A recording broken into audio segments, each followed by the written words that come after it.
Welcome, welcome, welcome. Please do take your seats and make yourselves comfortable. Thank you very much indeed for finding your way here, I should say, to start with. Quite a marathon to make it to this space. But welcome to the Venture Catalyst Challenge 2025 Grand Final. I'm your host this evening, Raya El-Salahi, and delighted to be joining you for the first time here at the Science Museum's IMAX Theatre. And you have a really fantastic evening ahead, celebrating the innovation and entrepreneurial drive of Imperial College London. So tonight, you're going to hear from 5 outstanding startups, each representing some of the best innovation coming out of Imperial. The Venture Catalyst Challenge, known as VCC, takes the most promising ventures led by Imperial students, recent alumni and staff through an intensive 3-month schedule of business coaching, of expert mentoring and pitch training. Now, along with workshops covering everything from financial modelling to recruitment and also building a strong team culture. Now, the programme is built around 5 key sectors. These are AI and robotics, creative and consumer, digital and finance, energy and environment, and health and well-being. And each track enables the college's most innovative projects to benefit from tailored support and industry-specific expertise offered through VCC. Now, this year, more than 230 teams applied to be a part of the programme. And back in July, 25 of those were selected to take part. And just last week, all 25 competed in the semi-final track heats, leaving us with the 5 fantastic finalists competing tonight, who you will meet shortly. Now, before you meet those finalists and I share a bit more on what's in store this evening, please join me in giving a very warm welcome to Imperial College Provost and Deputy President of Imperial College, Professor Peter Haynes.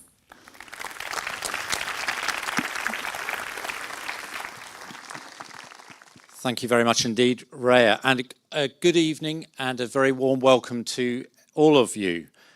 It gives me great pleasure to welcome you to the grand final of the Venture Catalyst Challenge, which is Imperial's flagship innovation and entrepreneurship programme. Tonight is a celebration of creativity, determination, and ambition. First and foremost, I want to extend my heartfelt congratulations to the 5 finalist teams who will be pitching this evening. As Raya has explained, the VCC is one of the most competitive programs we run, over 200 applications received. And later this evening, we'll have the opportunity to meet all 25 teams who were selected to take part in this year's program. Each of them represents the remarkable talent and drive that define the Imperial entrepreneurial community. Innovation and entrepreneurship sit at the heart of Imperial's vision for the future, driving our ambition to be a world-changing university that transforms ideas into impact. Through initiatives such as the Imperial Collider, which brought together over 400 participants to power healthcare innovation through collaboration, and our continued dialogue with government on strengthening investment in UK spin-outs, we're helping to shape the national landscape for enterprise.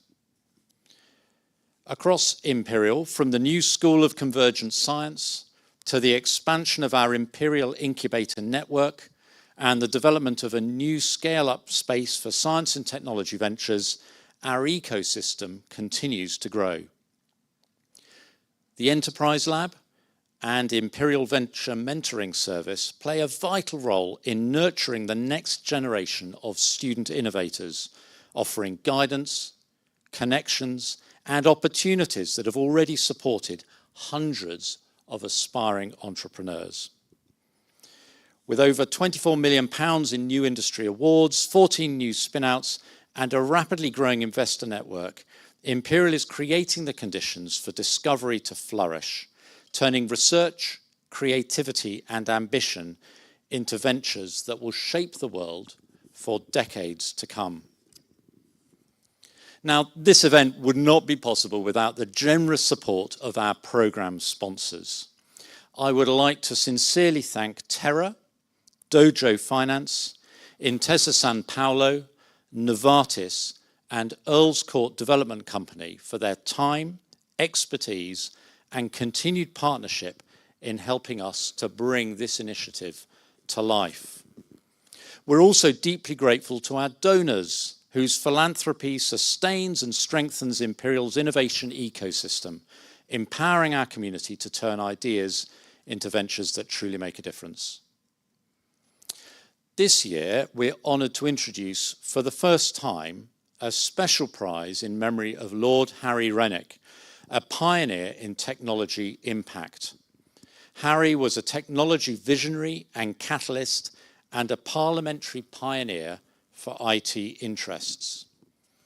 As a member of the House of Lords from 1973 to 1999, he actively embraced and understood the power of innovation and of emerging information technologies, recognising early on their potential for future sustained economic growth. He was passionate about incorporating tech for good principles into all tech product and services by design. This award has been made possible through the generosity of the John Ryder Memorial Trust and the support of the Digital Policy Alliance. Our heartfelt thanks to them for helping us to continue Lord Rennick's legacy of inspiring innovation that serves society. Now, in its 12th year, the Venture Catalyst Challenge has supported over 300 teams who together have raised more than £300 million in funding and created over 750 jobs. These ventures span a diverse range of sectors, from medical innovation and green technology to sustainability and fintech, each tackling some of the world's most pressing challenges. What we celebrate tonight is not just innovation, but also the spirit of collaboration, curiosity, and courage that drives it. These are the qualities that define Imperial, and they're clearly alive and well in the next generation of entrepreneurs gathered here this evening. So, to all our finalists, congratulations once again. We are immensely proud of what you've achieved, and we look forward to seeing how your ideas continue to grow and make an impact. Good luck to everyone competing, and I hope you all enjoy what promises to be an inspiring evening. Thank you very much.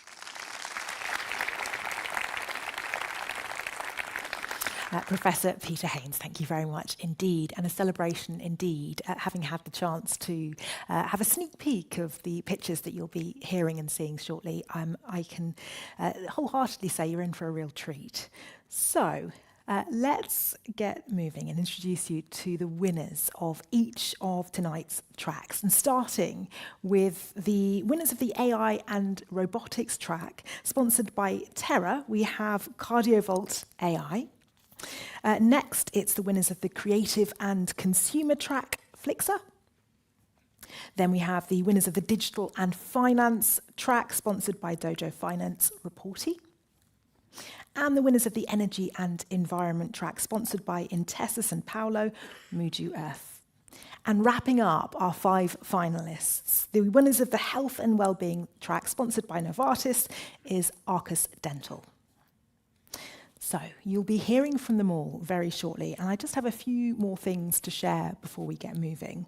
The VCC Grand Final has a digital event booklet which you can access using the QR code on screen now. Just follow the link that you're taken to explore the 20 other incredible teams who actually you'll have the chance to meet a little later this evening during this evening's networking session in the Flight Gallery. So that's something to look forward to after all of the excitement to come. So tonight, we'll be announcing the winners of the £20,000 Grand Final prize, as decided by our fantastic judging panel. We'll also reveal the winners of our special prizes, each worth £10,000, funded through philanthropy. These include the Moonshot Prize, celebrating a team pushing the boundaries of innovation, the Impact Prize, which recognises a venture making a positive difference in the world, and the Tech for Good prize, awarded to a team developing technology with a socially responsible and ethically focused goal. And now all three of these special prize winners were selected during the semi-finals from among the other 20 teams in the programme, and we'll be revealing the winners for the very first time tonight. Now, before we begin, I would like to introduce you to our distinguished judging panel, and we really are honoured to have such an accomplished panel of experts joining us this evening with a tough task ahead, bringing diverse expertise from across science and industry. Please welcome Nimala Santiapalli from the Oxford Nanopeer, the VP of Commercial Operations, Rodrigo Garcia Gonzalez, the co-founder and co-CEO of Notpla, and Rebecca Santamaria Fernandez, the Director of Business and Corporate Development at Google DeepMind. Thank you all for joining us. Welcome.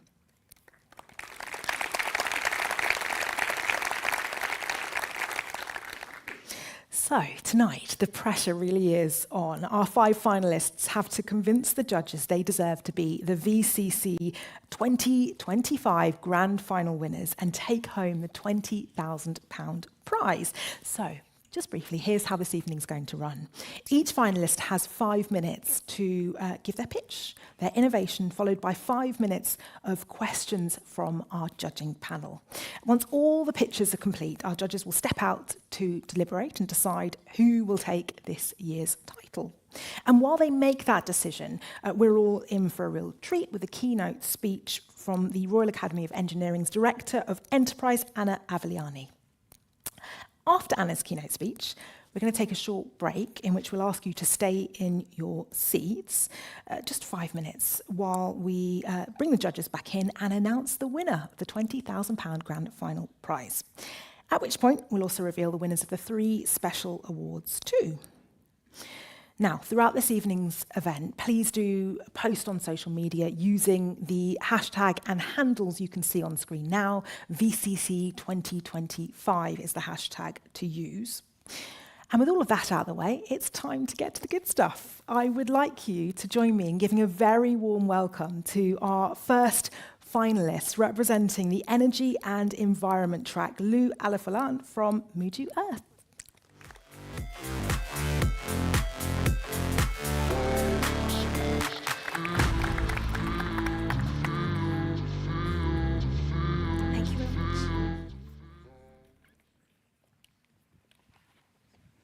This is Aeropod, and we're leading the regeneration of humanity's most important resource.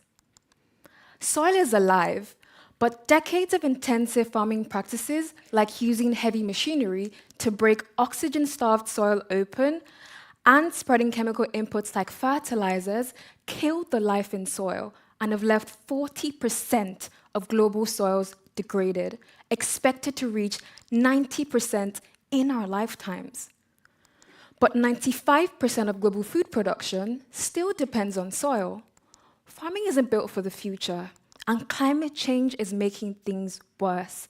This year was the second worst harvest year ever recorded in the UK, with extreme weather intensifying compaction, causing crops to rot, and preventing machinery use. And the farmers we spoke to around the world make it clear that we're heading straight for a global food security crisis. Now, regenerative farming is a solution, and governments globally are pushing for this, but rebuilding soils can take up to a decade, and farmers can't afford to wait. We need a bridge, a climate-resilient way to rebuild soils without sacrificing immediate yields. And that's exactly what we've built. Aeropods are nature-activated capsules designed to respond under heavy rain and soil compaction pressures. When triggered, they aerate and biologically enrich soil, breaking through compaction without harming soil. It's quite literally groundbreaking.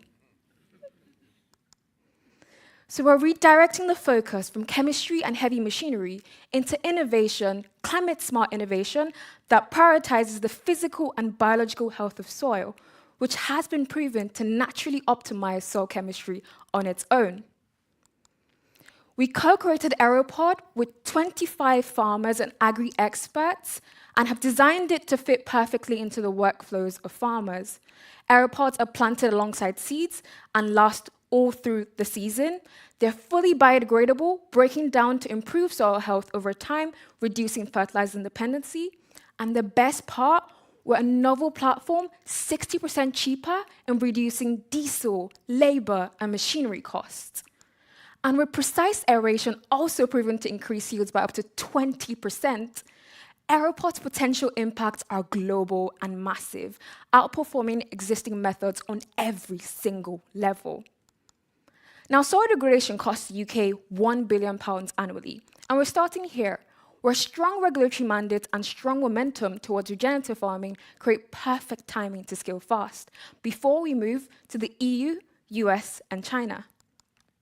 With a significant cost incentive, we're extremely attractive to farmers, so our strategy is to sell the product per hectare through farm and grocery cooperatives, which provide direct access to large-scale agricultural networks. Long-term, we're licensed through our patent.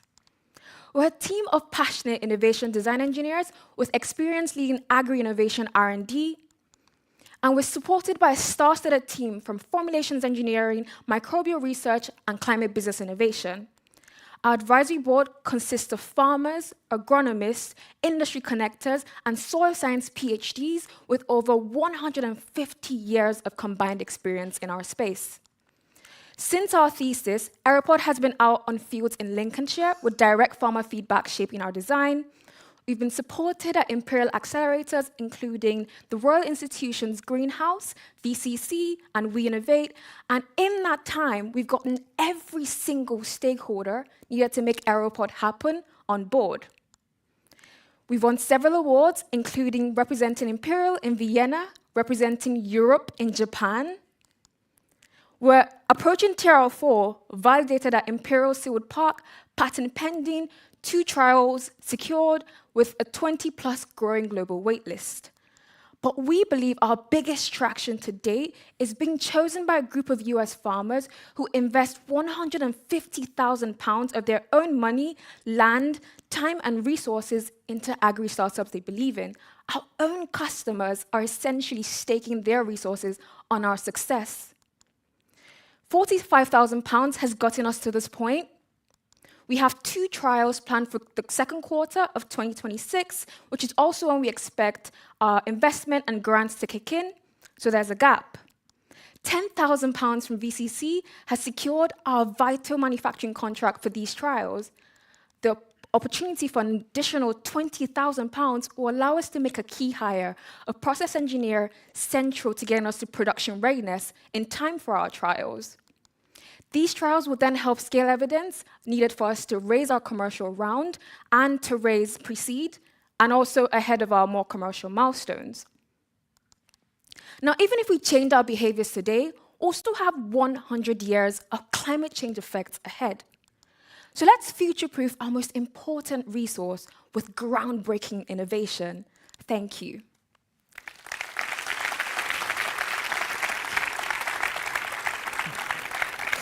Lou, well done getting us off to a really strong start this evening. I'd now like to invite your team member to join you at the front for our judges' questions. Just joining us in a moment's time is your team member from Read You Earth. And judges, over to you for questions. Yeah, I'll start with one. It's a great presentation, thank you. In terms of technology readiness then, because I could tell from reading a bit beforehand that Aeropod works under different soil conditions. Yes. So how are you, in terms of your trials, how are you accounting for that to really understand the scalability of your product?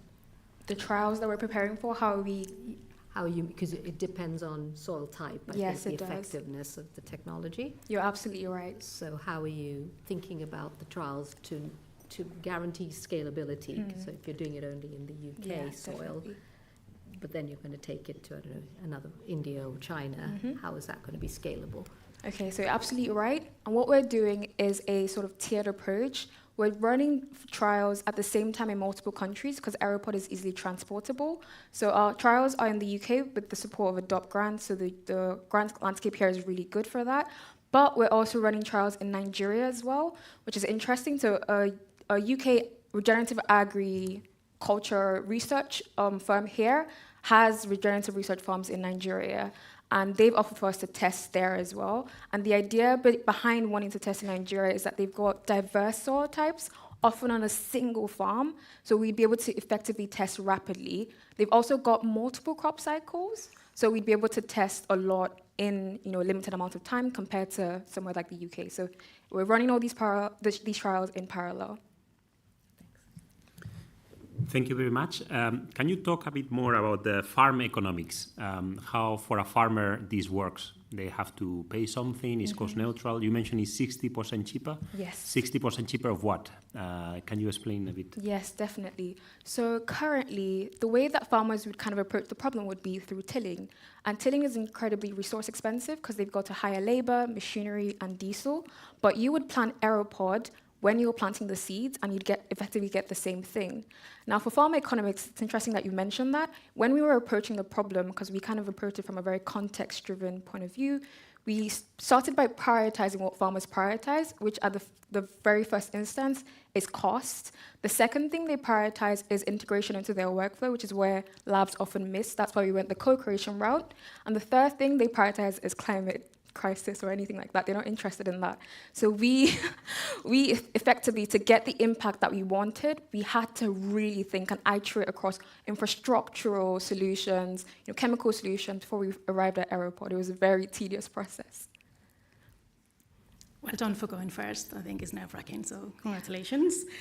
How do you plan, so fast forward to a day where you've got that wait list and you've got a product to ship. How are you thinking about de-risking your manufacturing and supply chain? Can you tell us a bit more about that? Definitely. So I'll kind of start and then I'll hand over to Ocean to continue. So what we've done, first of all, is to build a cost model of everything that we need to kind of get Aeropod out in the fields. And that's the labor cost, the material cost, as well as a capex estimate. So we benchmarked against things like, chocolate, because it's a layer technology. Please ask me a question around that. It's a layer technology. So things like chocolate, capsules, and we built a cost model according to that. So what we've been doing has been working with KCL in order to kind of scale up all the results we've been getting in the lab from one single Aeropod. So effectively, every single time we change a new thing in the product, we feed it back into that cost model to make sure we're consistently at a 40% benchmark no matter what. Right now, with our current formulations, we're 60%, but we don't want to ever kind of get to that point. We've also employed lots of manufacturing expertise, as well as are seeking a process engineer to convert that kind of that lab-made prototype into more manufacturing scale prototypes. Yeah, so about the material we're using, like already certified for based on the EU regulations, and most importantly, there are some materials are even from the soil, directly from the soil, and some are even edible. So if I disclose the IP today, that you can follow our protocol and make aeropods by hand in your kitchen in just 1 hour probably.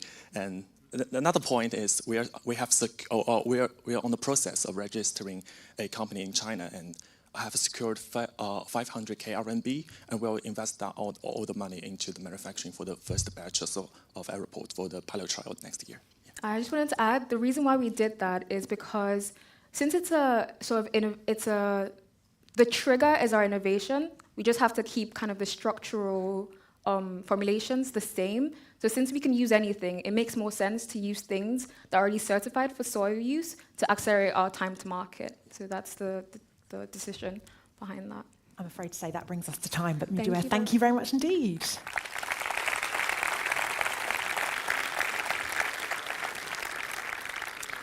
And that brings us on to our second finalist to pitch this evening, representing the digital and finance track. Please give a very warm welcome, round of applause for Gracie Broom, representing Robotics.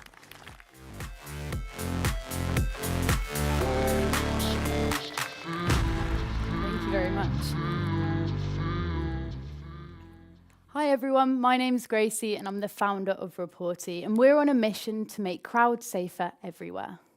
On the 5th of November 2021, 10 people tragically lost their lives at the Astroworld Festival.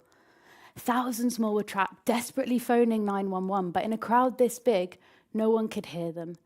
On that day, someone as young as 9 years old lost their life, not because help wasn't there, but because no one could see where it was needed in time. Sadly, 4 years on, this is not an isolated story, and it's why 60% of people avoid large public events due to safety concerns. But this just isn't live events and festivals, it's sports matches. It impacts transport, it's leisure and hospitality, and it's 40 million people who are afraid of crowded public spaces, making up 1 billion in potential lost revenue every single year in the events industry.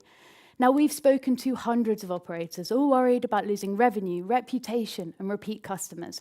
Critical incidents are going missed, and brand new safety legislation with fines of up to £18 million is coming into play in the next 24 months. This is why we built the first public reporting and safety intelligence platform, helping the crowd get the help they need in seconds. Someone's just collapsed in the middle of this crowd. It might be impossible for them to get the attention or help they need, but the person next to them opens up the Reporty website and sends an SOS alert directly through to the closest medic. They receive a link, see exactly what's happened, where it's happened, and rectify it instantly. Now, this works without any app downloads, and in our pilot tests, it's been under 60 seconds between a report being submitted and actioned every single time. So yes, Reporty is live and already providing value and protecting crowds across London events. We improve operational efficiency by 60%, protect revenue with compliance data, and support new customers and loyal customers, with 92% of our users saying they would love to see this rolled out nationally. The global events market's valued at 850 billion. With a 2 billion UK attainable market, there are 180,000 applicable locations under new legislation. We're going after £610,000 in revenue by 2027, targeting 800 plus capacity venues in high-risk licensing areas like London, Manchester, and Bristol. We're a B2B SaaS for venue and event operators with prices ranging from £8,000 to £28,000 per year. And the magic here is that one sale is multiple venues. We're already partnering with multi-venue operators like Unlocked, industry associations like Ask for Angela and the Mayor of London's Women's Night Safety Charter, and insurers where we're in early conversations with those like Zurich Municipal. We've raised £60,000 of SEIS investment that's helped us to build and validate Reporty with thousands of user tests. We've got live pilots and an active sales pipeline, including with Camden Market, and we've seen press and recognition from Tech Nation and the UK Business Angels Association. Across our demos, we've seen over 50 reports, 30 visitors per hour, and 98% of users saying it was extremely quick and easy to use. This is what sets us apart, our crowd centricity and the actionable public data we provide. We create a proprietary, unique data set that enables us to predict high-risk periods and locations, offering up to 25% savings on liability and staffing costs. On the team, we have myself with over 8 years of previous startup experience, Zach, a cybersecurity expert, and Essen supporting with compliance and legal, as well as advisors spanning security, events, and go-to-market. By the end of this year, we're looking to pilot test nationally. And with the £10,000 from the track heats, we'll be getting legal and development support to help venues with new compliance features. But with the £20,000, we could develop a staff-facing app that would enable us to triage and send alerts directly through to multiple staff members at once. This would enable us to test at larger stadia and festivals, bringing Reporty to thousands. By the end of next year, we're looking to have a full suite of features, right from pre-event planning to post-event analytics. No one should feel unsafe in a crowd, and that's why I've spent the last 2 years building Reporty. We're hoping to bring it to thousands of people with our EU Festival pilots this time next summer, and we really hope that you might be a part of that. Thank you.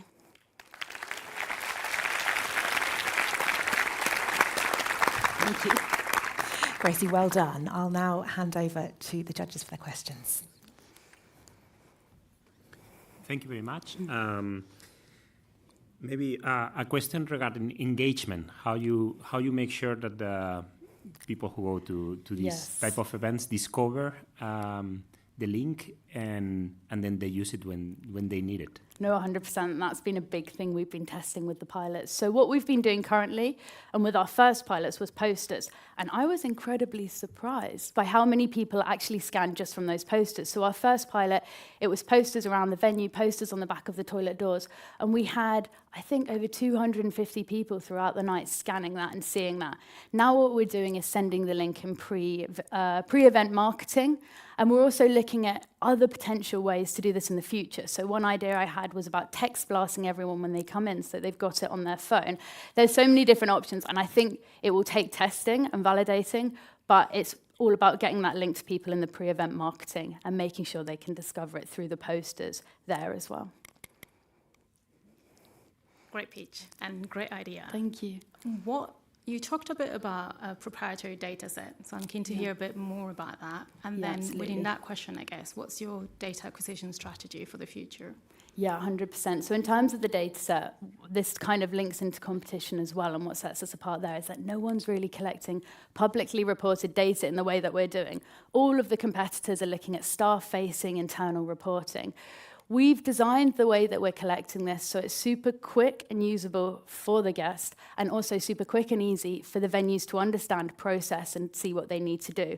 So we're collecting time, location, area, lots of different things. And this will then also go into our predictive analytics after, where we can start looking at trends, which are aggregated and anonymized across different venues. And we can then sense, okay, we've seen this in 2 similar venues. We know at 10 p.m. this is likely to happen. Stop incidents escalating or even happening in the first place. Have you got a data acquisition strategy that goes alongside that? Because there will be data that others are collecting elsewhere. Have you thought about this? No, that's a really good question. So I think that's something I'll have to get back to you on. Thank you for that advice. Clearly, the industry you're going to play in is quite fragmented. Have you started to think about, very fragmented, have you started to think of what your partnership strategy is going to be to scale? Yes, 100%. No, it definitely is, and this is. What are the maybe some example? What are the groups of partnerships you're thinking about, and companies? 100%. Have you started to approach companies already? Yeah, no, absolutely. So as I mentioned, multi-venue operators will be a big one, but like you say, they're so fragmented within there. So within actual venue partnerships, we're looking at multi-venue operators. There's a few nightclubs, there's a few venues, there's also promoters, which are really good. And that's great, but I think the real opportunity here is actually partnering with security companies, welfare companies, and getting in through that channel. And actually, as of yesterday, fingers crossed, we might have got our first customer through one of these channels. So I think right now, yeah, we're looking at multi-venue operators, but in the longer term, it's going to be security partners, welfare agencies are good, and then also looking at local government and authorities as well. So we've had some interest from Southwark Council, for example. We've been interacting with Camden Council, so they can also then recommend it to their licensed venues in an area as well. One question I didn't quite understand on the technology front. Do you still need access? You still need access to like a mobile signal, right? Because you said you don't need a. Yeah, no, so basically, no apps. No it's all web-based. It's a progressive web app as such, so it downloads onto your phone really quickly as soon as you connect to it, but it's not like an app, it's not there, you just access it as a website.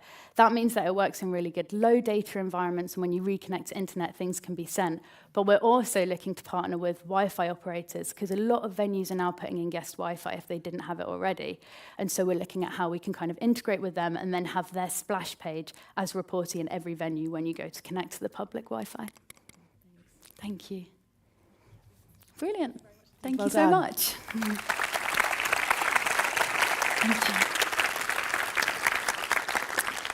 And that brings us on to our third finalist of the evening, representing the creative and consumer track. Please welcome Sophie Stevens from Flixer.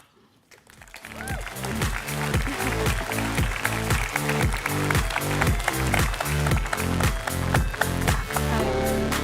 you. Hi, my name is Sophie, and I'm a co-founder of Flixer. I also am a PhD student at Imperial studying the vaginal microbiome, and then before this, I worked at a sexual health clinic for 3 years. So during my time at the sexual health clinic, I saw how STIs can affect people's lives. And one of these people that sticks in memory is Anna. So Anna came in, she was young, recently sexually active, but she was doing all the right things like using condoms. However, she came in for a test thinking she had bacterial vaginosis or thrush. Unfortunately, the test came back as gonorrhea.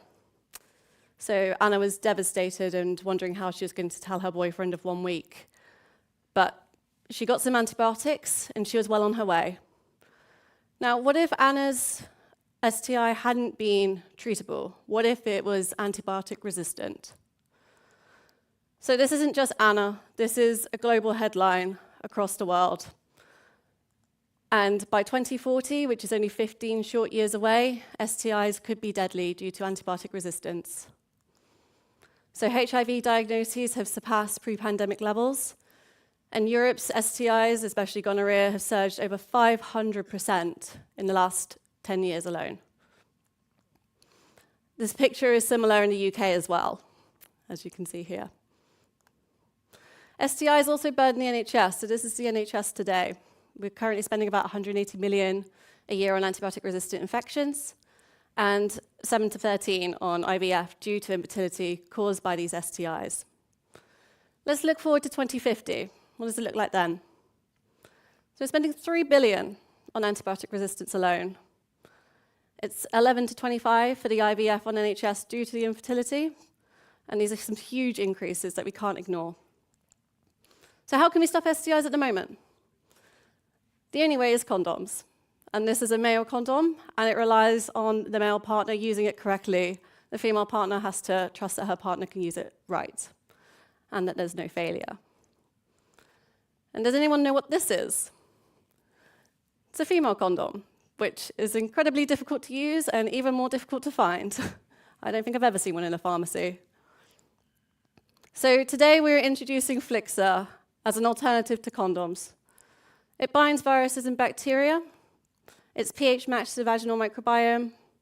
It also has a secondary capability as a contraceptive. It's non-hormonal and vegan, so we're encompassing all users and anyone can use it. It has sustainable production due to plant-based ingredients, and there's no prescription needed. And it's used just like a regular lubricant.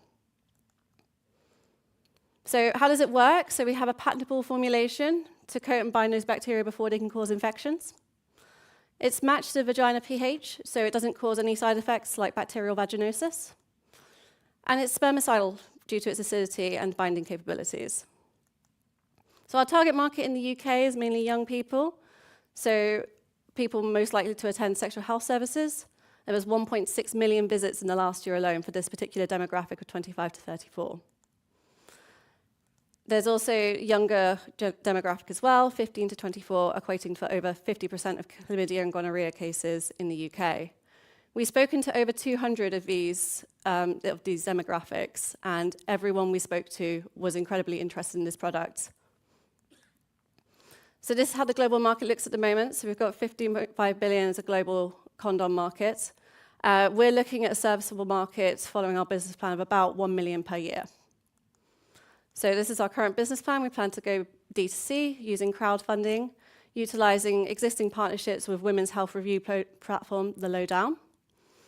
We plan to go B2B2C using niche and specific stores such as Unfabled, where we also have pre-existing relationships, working all the way up to large health retailers. Our end goal would be to license those to other manufacturers. Our team consists of myself and James, so we blend biomedical expertise and biomaterials experience, and that makes us the perfect team to drive forward with Flixa. We're advised by Rebecca Lloyd, who has over 10 years' experience in launching women's health businesses, and we're advised by Dr. Charlotte Eve Shaw, a bacterial vaginosis expert and lead of the STI microbiota group at Imperial. So currently, we've completed our gel characterization and patent searches. And with our 10K, we are doing preclinical in vitro testing. We have a 20K win that would take us all the way up to patent filing and MHRA approval and begin clinical trials. So we are Flixa, and we're redefining protection so you can live in the moment.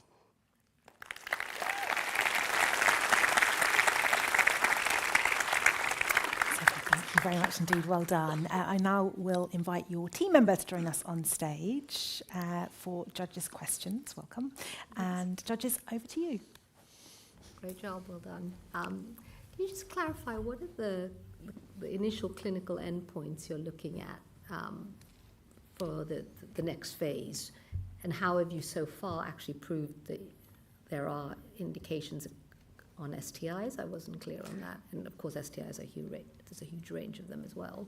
Yeah. How do you know it works, basically? So we are currently backed by literature for the majority of our ingredients. One of them is actually a previously patented peptide by James as well.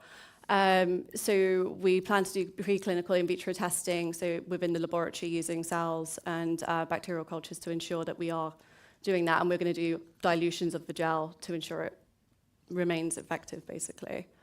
Yeah. So just to jump in there, the ingredients themselves actually already possess individually the antiviral or antibacterial properties. And by combining them, we enhance that.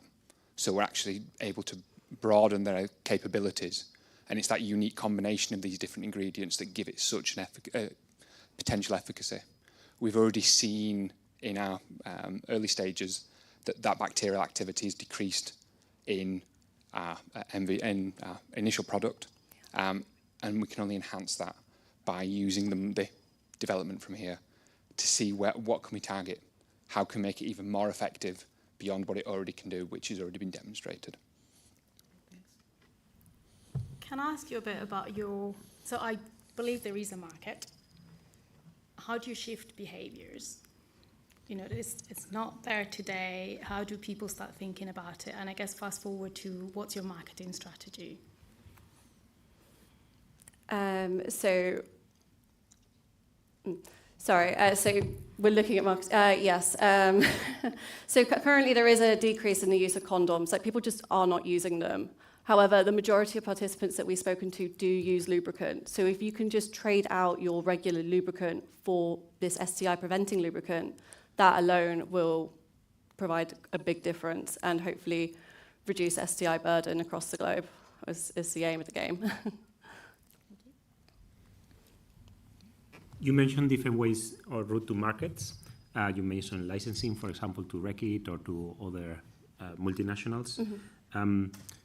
How you're going to bridge this kind of like from science to market journey that I expect probably is going to be quite long and quite costly? Yeah, I have absolutely no doubt it will be. So the initial funding will obviously get us our preclinical and patent filed, and that will allow us to then approach investors, apply for larger grants with that data and with that patent, basically. But yes, it is a big bridge, and we recognise we do have a gap in the commercial side. So we're looking to hire to fill that gap as soon as we have funding to do so. But we're so focused on the science, and we want to get it right, because if we don't get it right, that's people's lives at risk.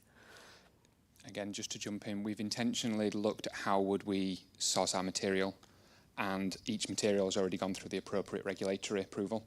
So these have already been used, say, in food supplements or the food industry. And because we've targeted and intentionally chosen them in conjunction with their antiviral, antibacterial properties, they've already got predicate devices that have already been, or formulations that include these that have been FDA approved. And by adopting that strategy, we've already demonstrated through these predicate devices that that they're safe. That speeds up the regulatory approval. It shows that and demonstrates to companies that it's safe. And that also is reinforced with the vegan approach. We're trying to ensure that what we make is sustainable and also friendly for the environment.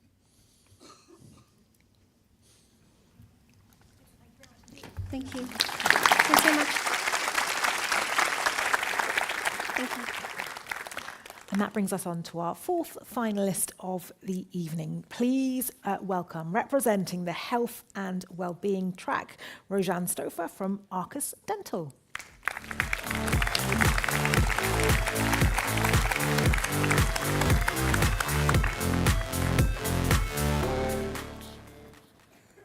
When did going to the dentist become so difficult? I am Rojanne, the co-founder of Arcus Dental, and honestly, I used to dread going to the dentist. But now, I can't even get a dental appointment. And that's not just me. We're seeing dental deserts across the world. In the UK and the US alone, 1 in 5 people struggle to access dental care. The core problem? Dentists can't keep up with demand. Yet, dentistry still relies on a model designed over a century ago, having to go in person for a checkup. And to make matters worse, dentists are rewarded for treatment, not prevention. This means that problems go unnoticed until they become serious and expensive. And it's not just your oral health.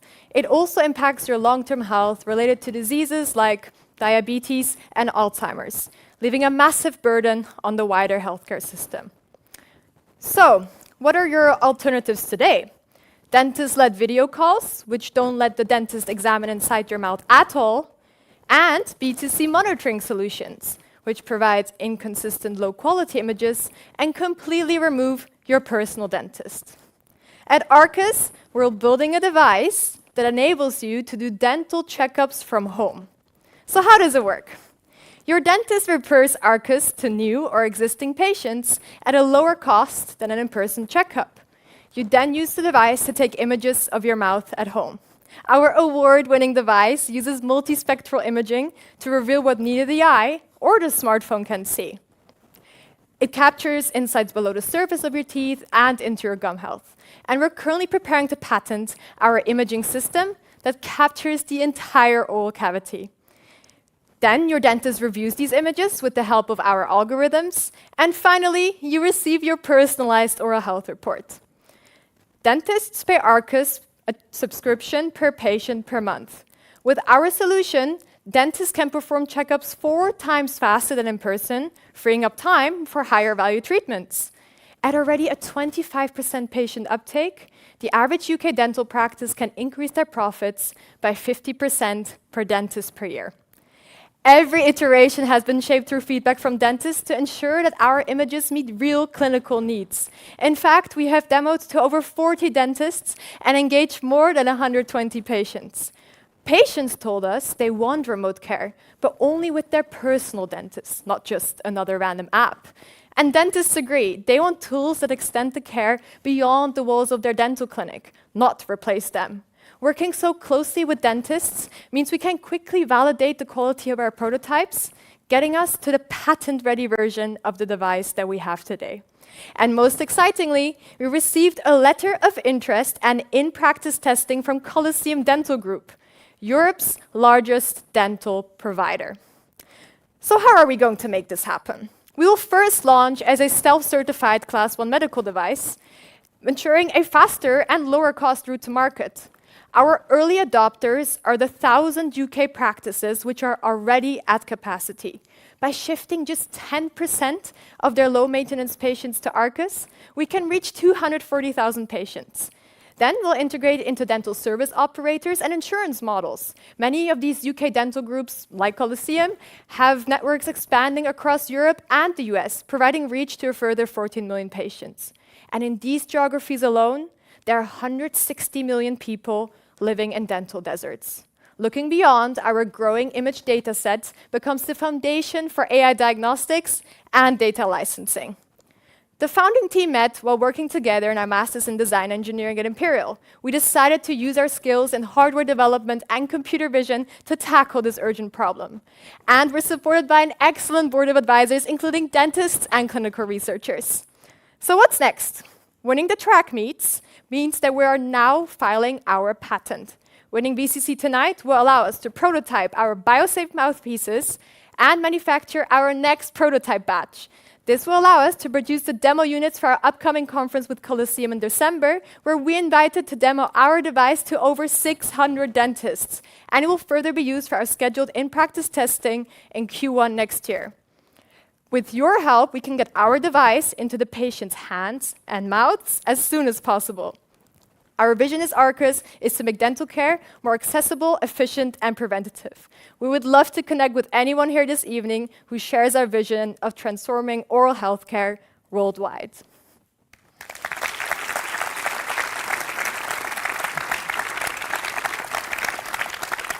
Well done, fantastic pitch. Let's welcome your teammate to the front for judges' questions. Welcome along. And judges, over to you.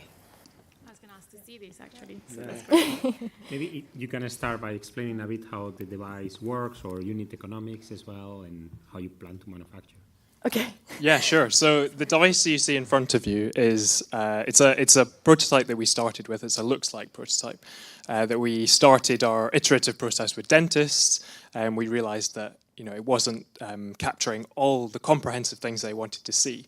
So that led through a couple of cycles. That's the mouthpiece is detachable to, so you can share it. Yeah.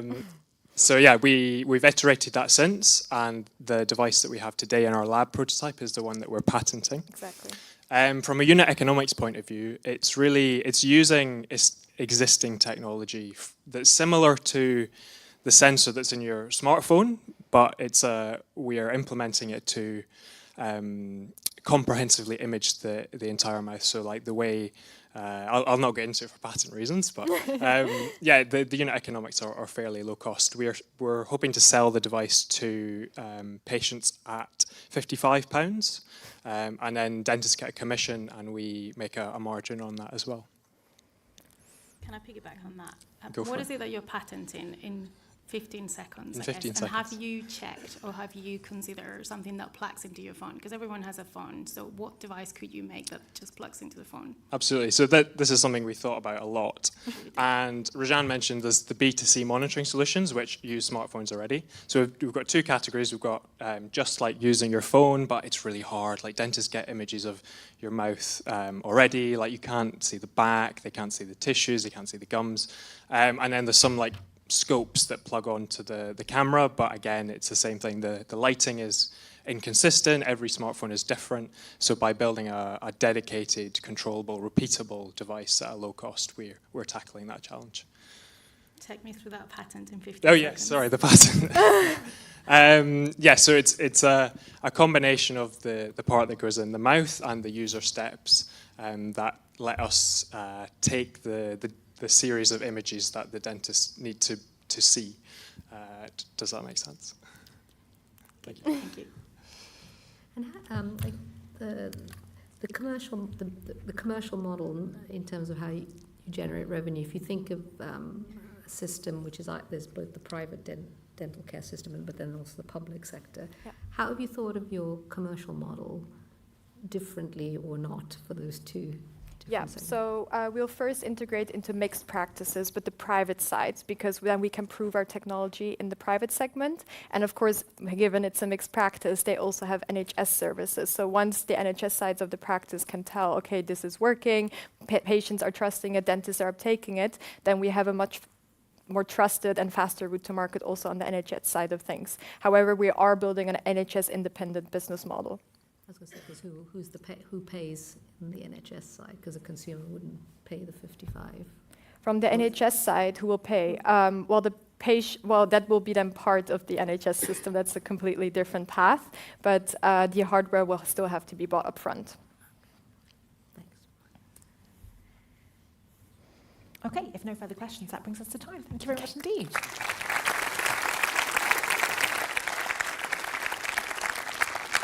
So that brings us on to our fifth and final finalist to pitch this evening. Please welcome, representing the AI and robotics track, Boromand Zaidabadi from CardioVault AI.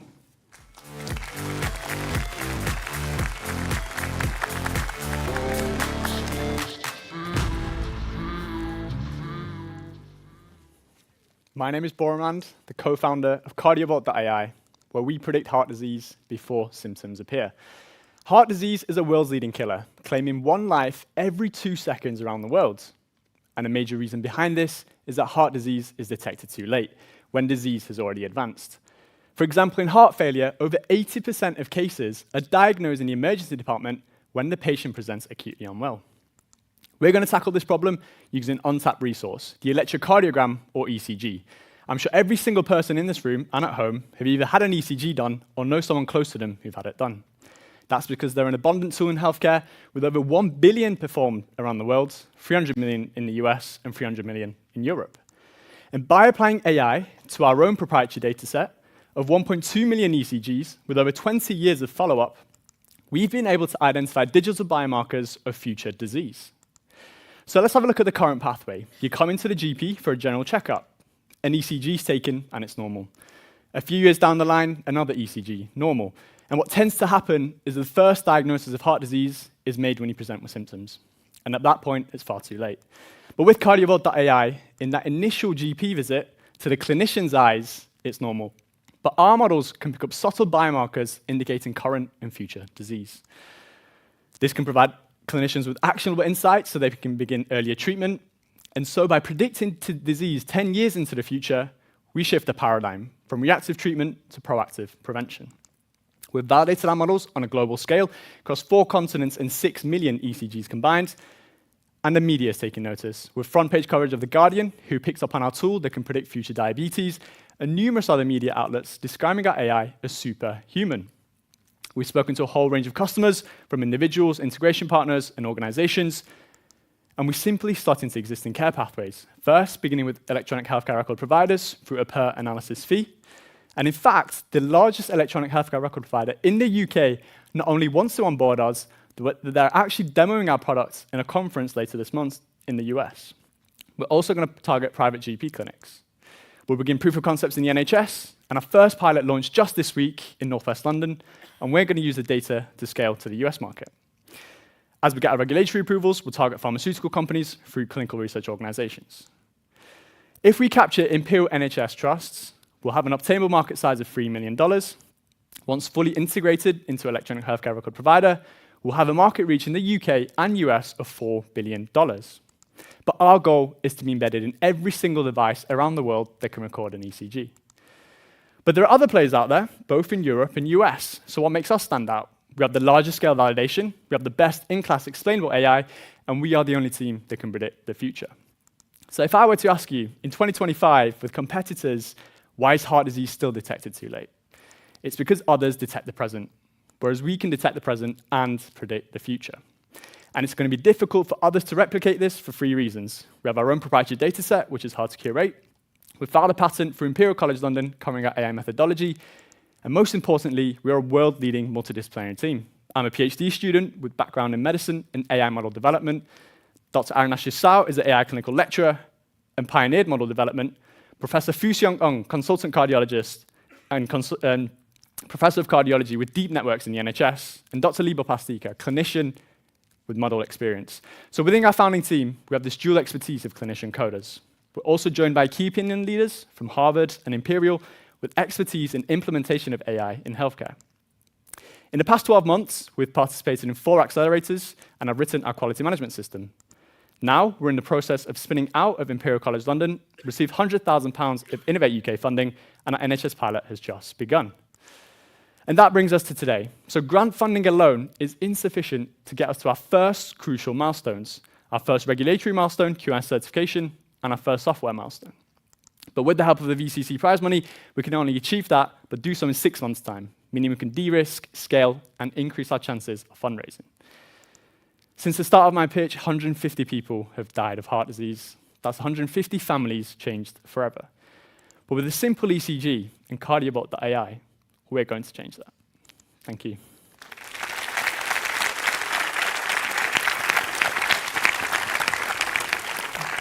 Well done. Thank you very much indeed, Varun. We will now invite your teammates to join us at the front for judges' questions. Welcome to the stage, and judges, over to you. Well done, thank you.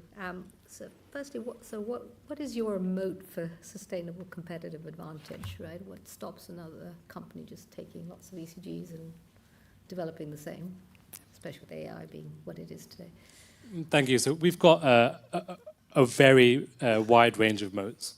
And all of them are complementary to each other. So firstly, we filed a patent in January that protects the AI methodology to do what we do with applying ECGs to predict the future. We have a very unique data set. I'm not saying it's impossible for anyone to replicate it, but it is very difficult to curate that type of data, particularly with the duration of follow-up. That allows us at least a several-year head start. The team and the tech has been in development for 4 years. Again, there's a 4-year head start for anybody else that wants to encroach on that territory.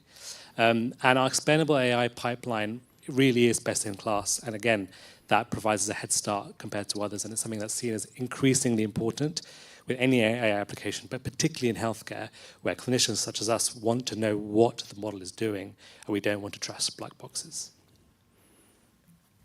Can we build on what you mean by AI methodology? Are you using an open source large foundational model and building on top, or have you created your own algorithm? No, so it's not built on any foundation model existing. It's fully built on our proprietary data set. So it has prerequisites in terms of open source frameworks like TensorFlow, obviously, but not any existing model. The patent protects the methodology from going from an ECG to a series of diagnoses in the future, which can be heart or non-heart. And I can go into more detail, but that's kind of the base principle. So the patent doesn't protect the AI, is the step between the ECG and translating that into whatever risk factors that you're predicting. So the AI model weights are protected through software know-how, and they're clearly secret. The patent protects the methodology, as you described, from going from the ECG to the diagnoses. Got you. Thank you. Maybe you can talk a bit more about the business model and what you have learned so far. Yeah, so initially we had a very wide markets from wearables to healthcare to pharma. We learned that first, when is it going to make the biggest benefit? We saw that primary care and hospitals had the greatest impact. And the best way to do that is for B2B licensing. And the fastest way and the most frictionless way to do it is through electronic healthcare records. So the ECG is done, the models are there, you get the predictions straight away. And so that's helped refine our business model to go straight to the channel partners, Optum Healthcare, and then in the interim, and as we create our data set, go to pharmaceutical companies. Maybe as well from my naiveness, but how you can prove that you get right the future, your predictions are correct? Yes, that's a very good question. So our validation has been from data that's been collected over 20 years ago. So we look at ECGs that were done 20 years ago, and we know what happened to those people in the following 20 years. And one key point, which I haven't highlighted actually, is that we validated this in 4 continents in over 6 million ECGs. So the validation scale is very large, the ethnic diversity is very large, and the types of patients and people that we validated in is very large and diverse.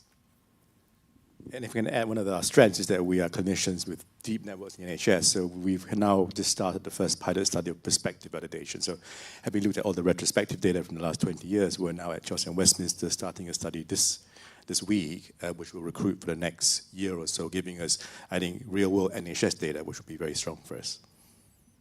Can I ask one more really quickly? So go back to the ECG. You said 20 years. You're going back in time 20 years to get those ECG scans. Have you got access to use those scans for commercial purpose?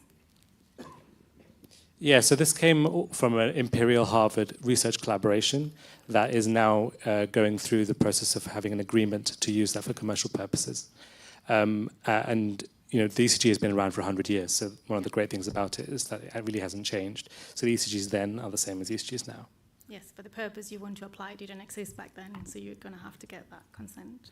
Yes, I think we are about 98% of the way there, so we're just dotting the I's and crossing the T's for the agreement. Thank you. That brings us to time. Thank you very much indeed. Well done.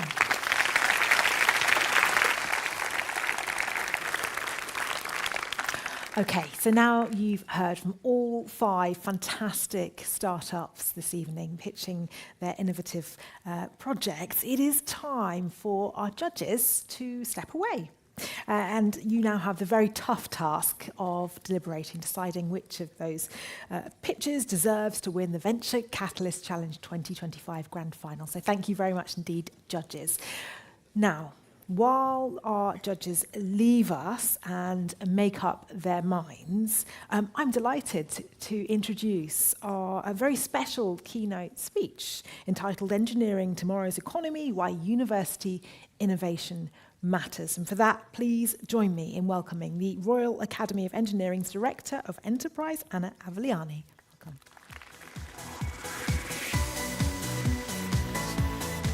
Thank you. Thank you very much. Good evening, everyone. It is my absolute pleasure to be here with you this evening. What a fantastic evening it has been. Brilliant pitches, and congratulations to many of them, but congratulations to the team here at Imperial for finding such phenomenal companies. So the real sort of event here is the announcement that you are going to be hearing in 10-15 minutes' time. We're all really curious to see who actually wins this prize. rise. Competition is really tough, and I wouldn't want to be in the shoes of those judges who have just gone off to deliberate. But hey, you're stuck with me for the next 10-15 minutes. I'll try and make it as painless as possible. But here we go. So university innovation. University innovation, which sits right at the very heart of UK's future prosperity. So if we are to engineer tomorrow's economy, one that is sustainable, inclusive and globally competitive, then we absolutely should recognise the strength of our greatest national asset, which is the universities in this country, the real engine of innovation. Every major industrial revolution, from the steam engine to the microchip to AI, has been powered by the fusion of knowledge and enterprise, of research and real-world application. And that fusion happens most powerfully in our universities. The UK's modern industrial strategy recognises this, and it positions universities as a centre to our innovation economy, as the places where the ideas are born, developed and translated into solutions that fuel growth and improve lives. Through the Higher Education Innovation Fund, which is worth 280 million, government is continuing to back universities to work with businesses, charities and communities to de-risk early stage innovation, provide business development support and nurture entrepreneurship training. This recognition is not just rhetorical. Over the past decade, the number of active spin-outs emerging from universities here in the UK has grown by 72%. This is fantastic, of course, and we've seen some brilliant examples of excellent university startups here tonight as well. Universities now are incubators of ideas that spur commercial success locally and globally. And this goes from clean energy and quantum computing to AI-driven healthcare and next generation of materials. For spin-outs, the industrial strategy acknowledges their crucial role in delivering commercial success from academic excellence. And we have seen some tangible progress here too. So if we look at Government Office for Technology Transfer, it has been refocused to accelerate commercialization, and recently it published the Knowledge Asset Spin-Out Guide, which is helping innovators understand how to navigate the journey from lab to market. At the Royal Academy of Engineering, we have been long champions of this agenda, advocating for greater support for UK spin-outs and startups, especially in deep tech, where breakthroughs take time, but they do deliver transformative impact. And of course, innovation does not happen in isolation. The bridge between universities and business is where much of UK's competitive advantage will be built.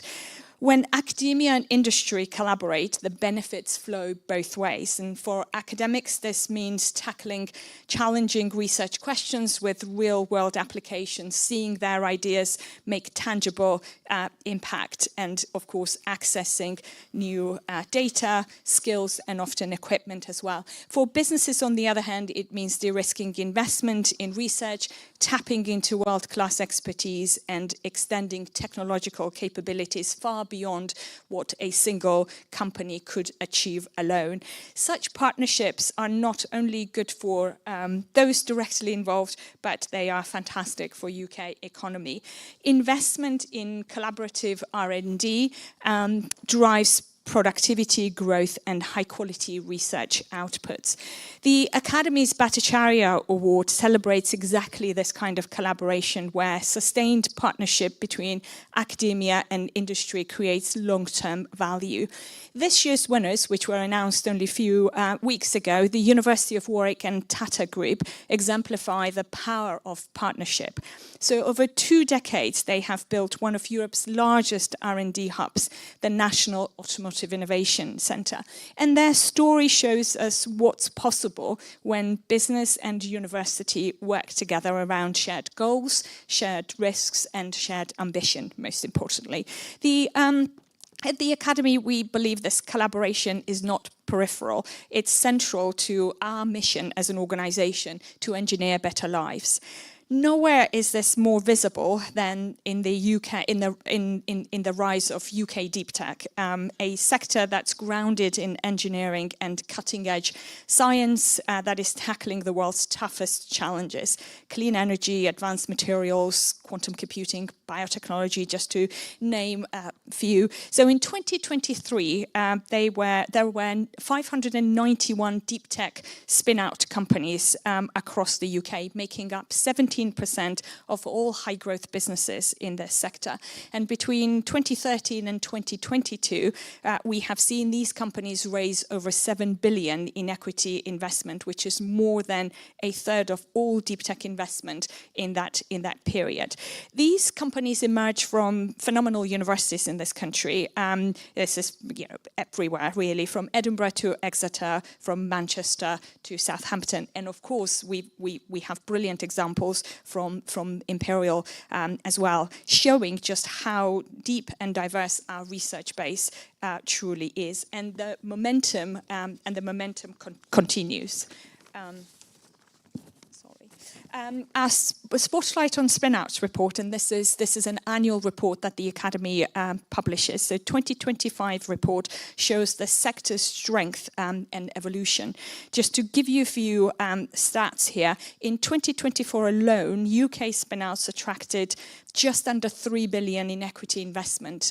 Quite tough, particularly in a very difficult funding climate. The total equity raised by spin-outs between 2015 and 2024 now exceeds 17 billion. And unsurprisingly, the Golden Triangle, Oxford, Cambridge and London are still leading. So this Golden Triangle is still leading the group. So they're accounting for about 28% of the spin-out population. But growth is spreading across the regions as well, which is fantastic to see. The life sciences sector remains dominant, with nearly 400 active companies, but it's followed by data analytics and electronics hardware. And let's not forget success stories like Darktrace, a Cambridge spin-out, which achieved an IPO at 1.7 billion and was later sold for 4 billion. And some recent successes as well, Organox and Oxford Ionics, and of course Imperial's own Cirrus Power and CD Dopco as well. So that global scale and impact from university research is significant. But we also need to acknowledge where progress must accelerate. Only 7.4% of spin-outs are founded by all-female teams. This is compared to over 12% across other high-growth companies. And we cannot engineer tomorrow's economy with half our talent missing.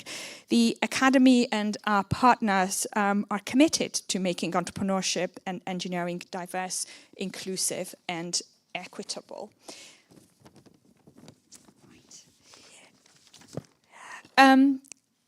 If we want to sustain the momentum, we must strengthen the entire pipeline, spin-out pipeline, looking from sort of research discovery to international scale-ups. And there are some things that we need to get right, and these are important things. So I'll start with equitable equity division, ensuring that the academics are properly incentivized to lead their companies forward, while universities are also fairly rewarded for their support. Second is transparent spin-out process. So we need academics to actually enter negotiations informed and not disadvantaged.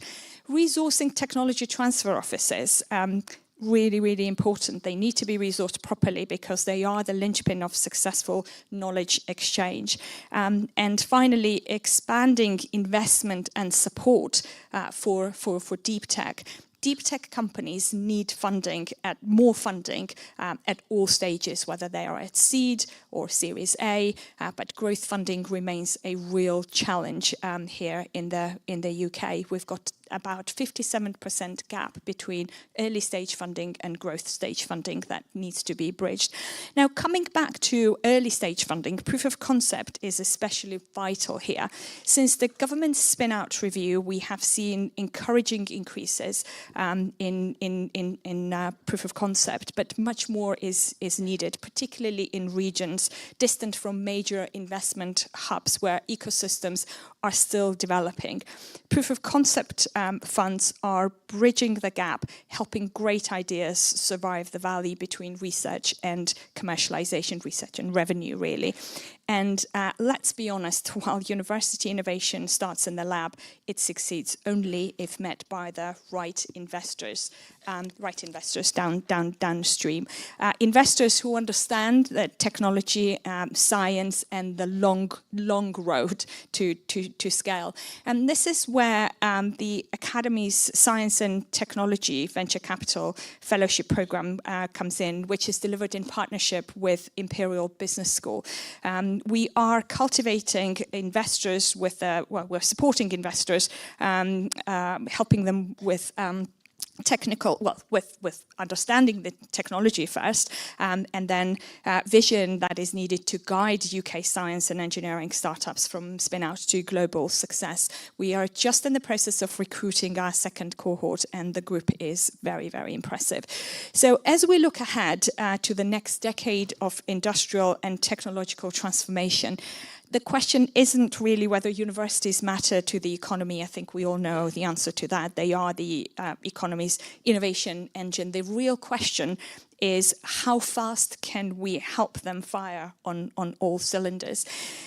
If we can align policy, investment, universities and industry, if we can turn our extraordinary research into global enterprises, then we won't just be engineering technologies, we will be engineering tomorrow's economy, one that is more sustainable, more resilient, and more inclusive. So, to the students and academic founders here in the room today, you are the next generation of innovators. Your ideas are the seeds of industries yet to come.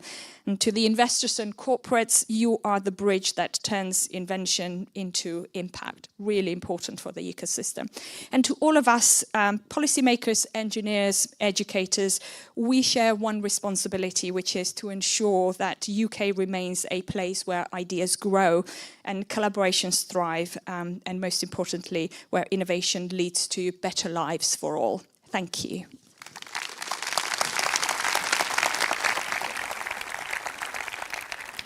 Anna, thank you very much indeed. Anna Aveliani, Director of Enterprise at the Royal Academy of Engineering.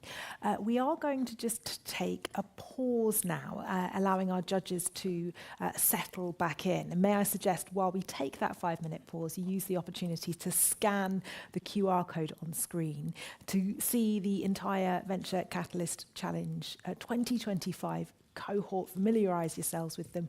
You'll be able to rub shoulders with them and ask any questions you may have during the networking session this evening. So we're just going to pause for a few minutes to settle in, and I will be back to get started with the prizes. Thank you.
Okay.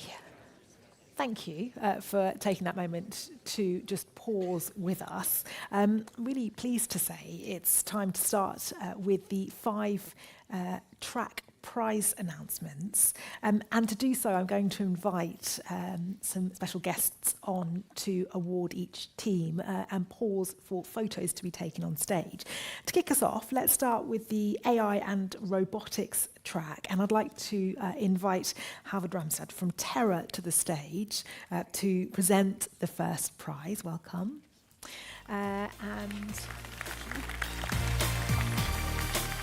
I'm just going to step aside to allow our prize winner to join us on stage. Please put your hands together for the AI and Robotics track winners, Boromand Zavadi from CardioVault AI.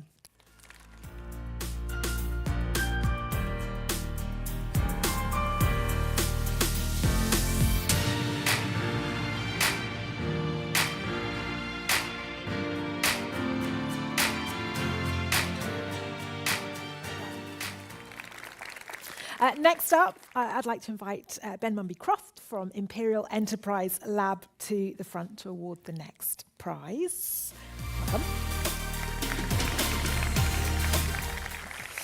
And please welcome to the stage our creative and consumer track winner, Sophie Stevens and James Warren from Flickr.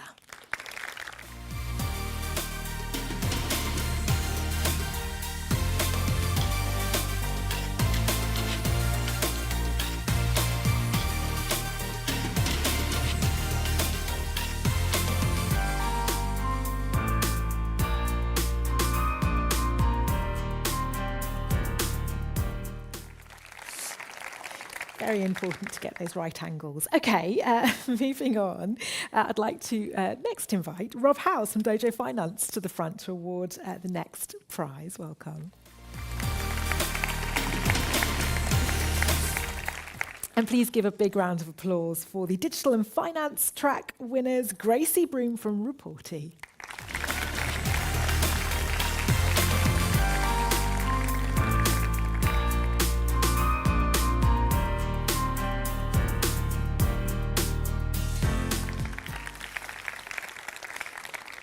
Okay, up next, please welcome Luca Pietrantoni from Intesa San Paolo to award the next prize. Welcome.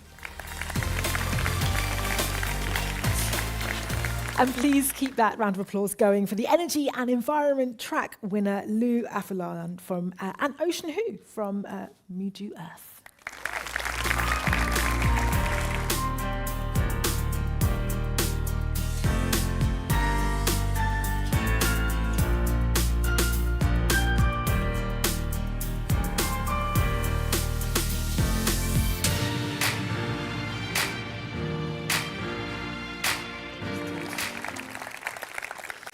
And next to the front, Prashantini Jayarajan from Imperial College London. Welcome to the stage to present our next award. And please give a big round of applause for our Health and Wellbeing track winners, Rojan Stouffer and Thomas Kingen from Arcus Dental.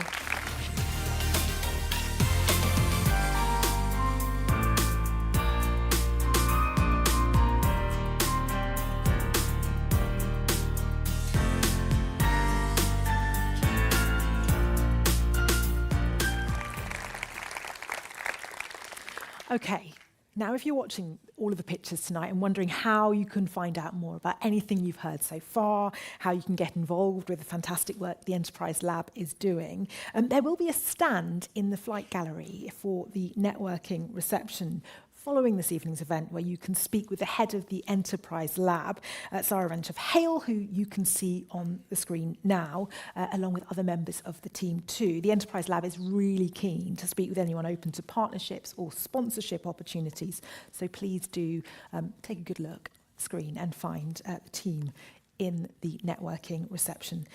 Right.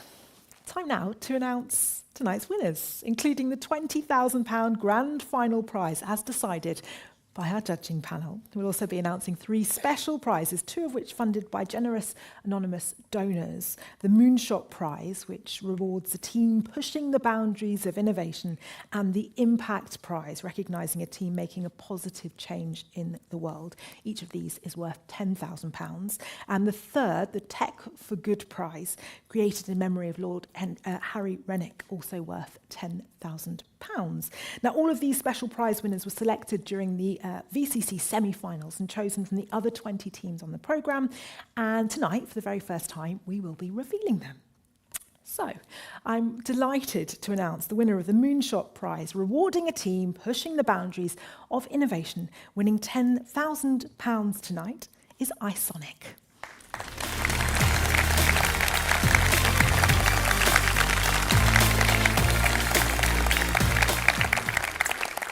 And moving on, the winner of the Impact Prize, sponsored by Earls Court Development Company, rewarding a team making a positive change in the world, and again winning £10,000. Congratulations to SecMet.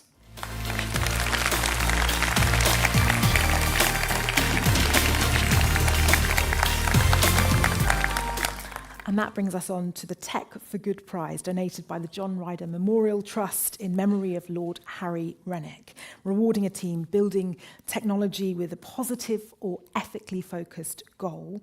Winning £10,000 is all or mine.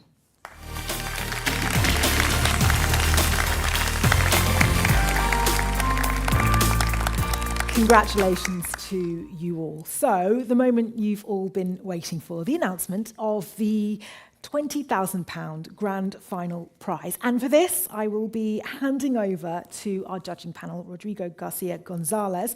Please take my space to announce the results of the judging panel. Thank you.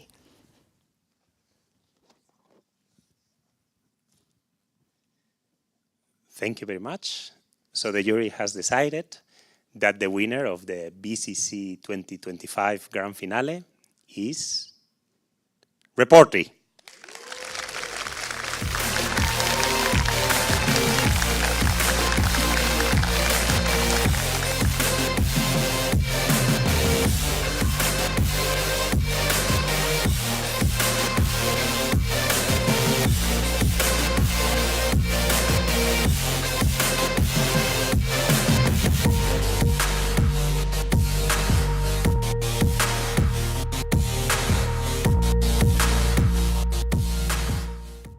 Congratulations to Team Reporty, and congratulations to all of our fantastic finalists pitching tonight. A huge thank you to our fantastic judging panel too. You had a very difficult task ahead of you.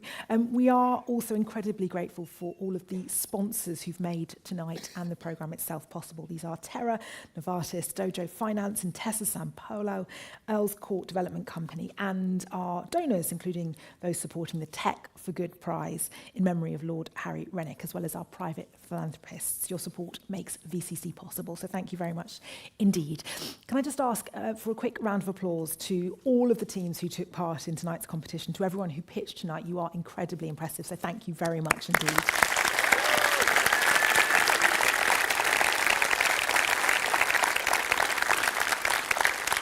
And a reminder, if you'd like to find out more about anything that you've seen or heard this evening, please do seek out a member of the Enterprise Lab who you'll find in the networking reception, which is taking place in the Flight Gallery, where the rest of the VCC cohort will be exhibiting their ideas, and along with, I'm sure you'll be pleased to hear, some nibbles and drinks too. So, if you've enjoyed tonight's event and want to discover more of Imperial's innovative startups, do keep an eye on the We Innovate programme and the grand final coming in 2026. That just leaves me to say thank you very much indeed for being a fantastic audience, for joining us tonight, and enjoy the rest of your evening. Thank you.